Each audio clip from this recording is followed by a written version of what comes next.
Hello my friends, welcome back to the channel and welcome back to another enthralling episode of the Beetle Convertible project build. Okay, so let's get straight into it, shall we? Alright, so put the camera down and I'm going to show you, it's not a hop-up, it's more like a modification. So here's my chassis. As you can see, I put these battery bits on the end. But in there I put an 1150 bush. You know, those 1150 bushes are coming handy for something and not necessarily in the wheels or the gearbox. Now in there you see I've got a threaded bolt. Now if you look from underneath, the bolt does not exceed past the outside of the chassis there, and then the reason for that is I will show you. So if you're running a hard case battery like I am, I'm running a 5300, it's a hard case battery. The reason I put those 1150 bushes in is so I can have my battery like so. I can have the wires in between, and then when I have the door shut, as you can see, the wires come up through the gap. They come up through the gap there, therefore the wires are not also hanging down where they can catch, and the wires to the battery can quite easily go into the compartment there where the ESC is going to be fitted at some point later on. See, it runs for a nickel metal hydride battery, but it also works for a 2S LiPo battery. Put the wires up through there, put it in the hole, so to speak, shut the door, and exactly the same.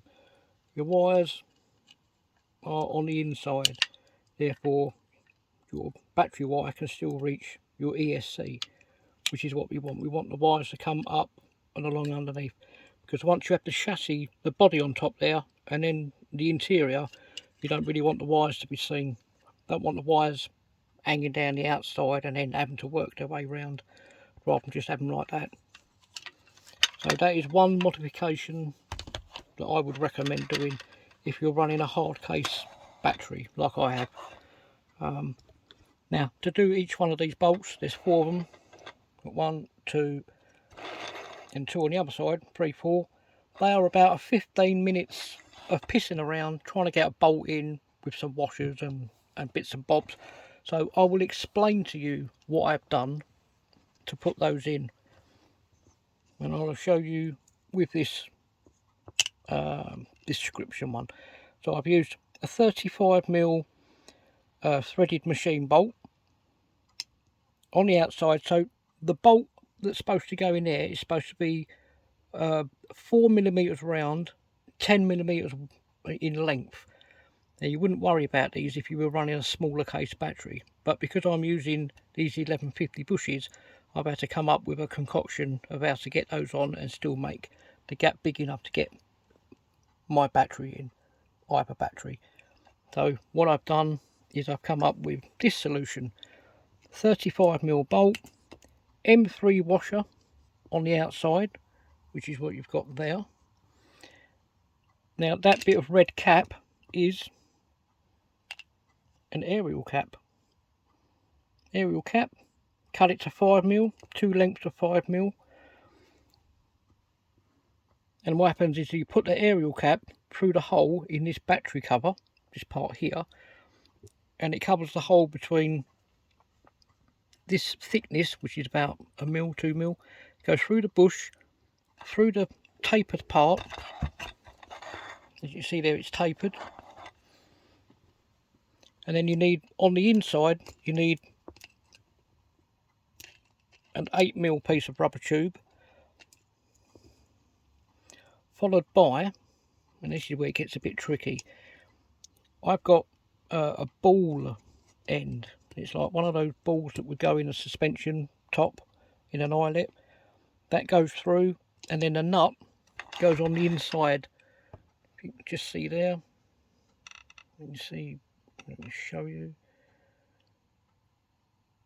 There, we've got a nut just on the inside of there. But what you do with it is that as you're doing it up, as you're doing the bolt up, the nut goes inwards and the nut catches on the tapered part of this shaft there.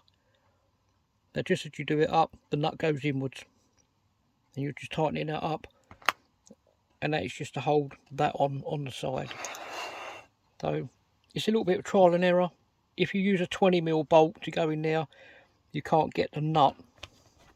If you use a 20mm bolt to go through there, the 20mm bolt stops about there. You can't get a socket or a wrench or anything on the inside to hold the nut so you can do it up. So therefore you need a 35mm bolt, so the bolt end comes out through a little bit more.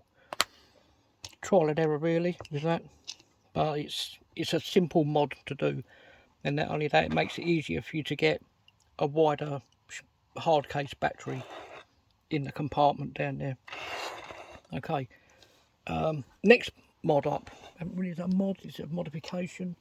Okay, so I built up both sides of the steering of the suspension knuckles. Now I built this part up as it says in the book.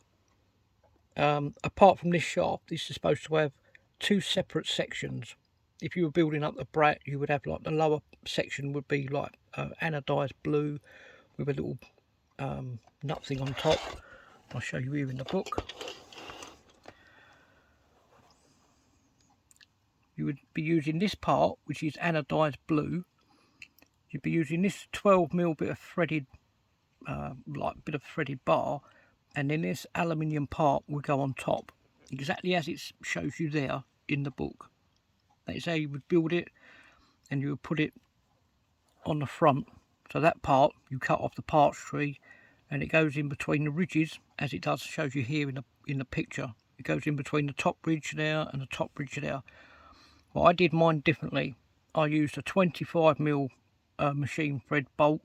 I used a star washer underneath, poked it through, another star washer on top, and instead of using this anodized blue part and that bit, I've just used one single aluminium post extender. Does exactly the same thing as it does on there, but the reason with it being a little bit higher is it would also enable me to get my body to drop it down a little bit more. If I was using the standard part, if I was using this standard part for the build and build it up exactly like that, the body shell will only go as far as the top of that nut.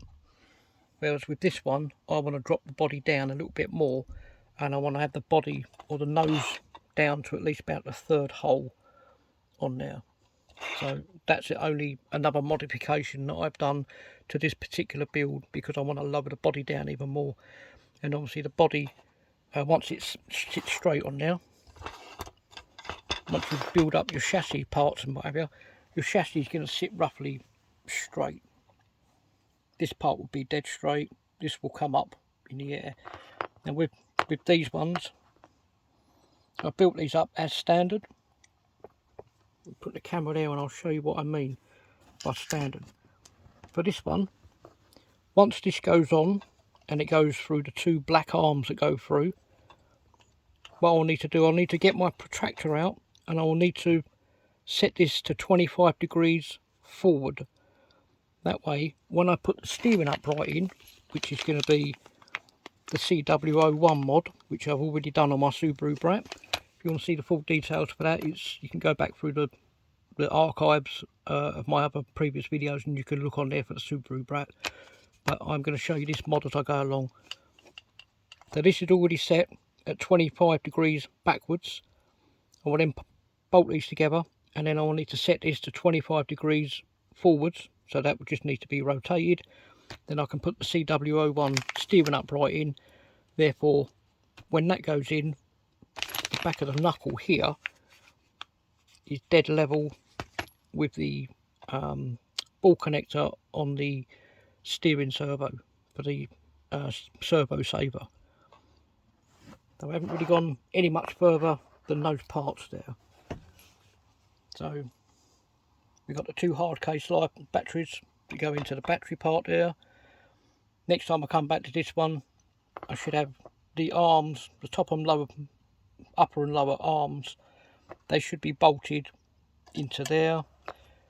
This knuckle should be set back, the steering servo should be in, along with the ESC as well.